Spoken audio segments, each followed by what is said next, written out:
सबसे पहले जय श्री महाकाल।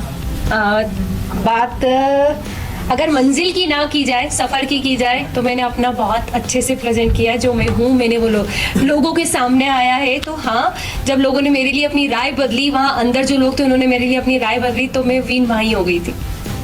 मुझे और कुछ नहीं चाहिए था, मुझे ट्रॉफी से प्यार नहीं था, बट ये था कि हाँ जितना चल रहा है अच्छा चल रहा है। आपके हस्बैंड ने मेकर्स को ब्लेम किया है कि अनफेयर डिसीजन है ये। हाँ। तो आपको लगता है इससे पहले जितने इविक्शन हुए हैं, आपको नहीं लगता कि वो भी काबिल थे? नीरज भैया टॉप 1 पे। यस, तो सबसे पहले उनको एलिमिनेट पोलो, किया। पायल चौथी में। जो खेलने वाले थे, जो प्रेजेंट अच्छे से करने वाले थे सबको, मतलब जो एक स्ट्रॉन्ग बंदे थे नीरज भैया के लिए, तो मैं सीरियसली शॉक्ड हूँ। वो मैं उनको देखती थी तो मुझे लगता था कि भाई टॉप 1 में या टॉप 2 में तो जाना ही जाना है। तो वो पहले ही निकल गए थे, तो उसके बाद से मैं मेंटली प्रिपेयर थी कि अपना भी नंबर कभी भी लग सकता है। चंद्रिका, आपने गेम खेली, लेकिन आपको ऐसा नहीं लगता है कि मलिक फैमिली के अराउंड ही आपका गेम घूमता रहा एंड आप होकर बाहर नहीं, मैं गेम खेलने पे एक पॉइंट कहना चाहूँगी, मैंने गेम खेली नहीं। मैं जो थी मैं वहाँ थी। मुझे एक घर मिला था, घर के अंदर 16 लोगों से मुझे डील करना था, 16 डिफरेंट माइंड के साथ मुझे डील करना था। रही बात मलिक फैमिली की, मैं जितना टाइम जिसको दे सकती थी मैंने हर एक इंसान को जानने के लिए टाइम दिया। अरमान भैया, कृतिका, पायल, शिवानी, लव, विशाल, हर एक इंसान को टाइम दिया। रणवीर भैया, इवन दीपक भैया, मुझे जितना जिसके साथ टाइम स्पेंड करना था, मैं बैठी हूँ, जिसको जितना जानना था मैंने जाना।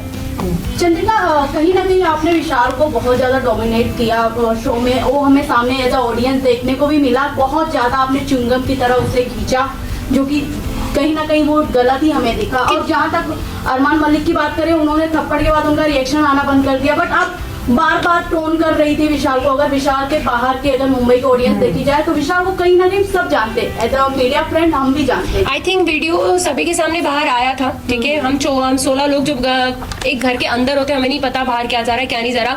हर वक्त हम किसी इंसान के साथ नहीं बैठे होते कि किसके साथ क्या है क्या नहीं है, ठीक है। मेरे विशाल पे कैरेक्टर पे कोई उंगली उठाई नहीं। जब विशाल का एक वीडियो पायल ने कहा कि भैया इसने इसके लिए ये शब्द बोले, और लव जो 24 घंटे उसके साथ रहता है, उसने उसको प्रूव किया कि हाँ भाई इसने बोला, तब मेरा रिएक्शन बाहर आया। सेकंड, जब कृतिका ने अपने छोटे कपड़े जितने थे वो वापस कर दिए कि भाई मैं नहीं पहन सकती, तब मुझे लगा कि यार क्यों किसी के लिए अपना आपको चेंज किया इस लड़की ने। वो खुल के जी भी नहीं पा रही, कपड़े भी नहीं पहन रही। हाँ, ये गलत लगा। तीसरी बात, जब ये हमारा जब उनके मम्मी पापा आए और वो रोए, तो मुझे कहीं ना कहीं लगा कि यार गलत हुआ है। ऐसा मतलब ऐसा फील हुआ कि यार शायद कुछ गलत डिसीजन तो नहीं था मेरे। इसके बारे में राय तो गलत नहीं थी, क्योंकि एक मैं भी मैरिड वुमन हूँ। कोई मुझ पे भी ऐसे उठाएगा, क्वेश्चन उठाएगा, तो मेरे पति को बुरा लगेगा। तो मुझे उस वक्त बुरा लगा, मैंने विशाल का साइड लेना बंद कर दिया। बट जब उसके मम्मी पापा ने बोला, सारी चीजें हुई, हाँ मुझे हर्ट हुआ। मैंने उससे हाथ जोड़ के माफी भी मांगी। मैं किसी से वहाँ घमासान दुश्मनी मोल लेने नहीं जा रही थी। मैं किसी को कैरेक्टर को कभी जज नहीं करती। मैं वो लड़की हूँ कि लोगों ने अभी तक मुझे जज करा है, तो मैं कभी किसी को जज नहीं करती। बट उस घर में जो हमको हाँ या ना में आंसर पूछा जाता, यस या नो, बीच का कोई सीन ही नहीं था। तो हाँ, ना तो ना। बट जब मैं बाहर निकली हूँ और विशाल के कुछ वीडियोस मुझे दिखे हैं, और आई थिंक आप लोगों को भी दिखे होंगे, सबने अपनी अपनी राय दी थी और मैं अपनी राय देती हूँ, विशाल ने गलत किया।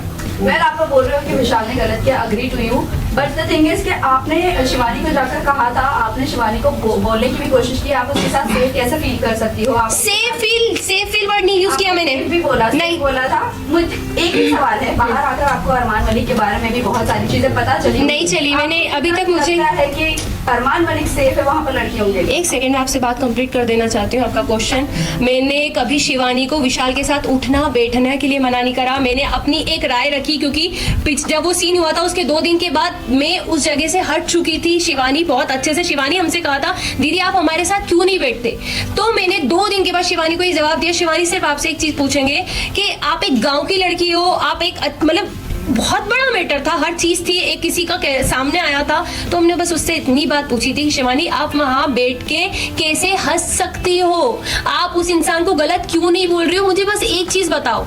मैंने उसको बैठने के लिए मना नहीं करा। सेकंड, अरमान जी की बात आती है, मैंने अभी तक कोई वीडियो नहीं देखे, मैंने मोबाइल भी हाथ में नहीं लिया है। जब उनकी सारी मैं धीरे देखूंगी जो चीज हुई है, अगर वो गलत होंगे तो मैं उन्हें गलत जरूर बोलूंगी। चंद्रिका, Last आपने question.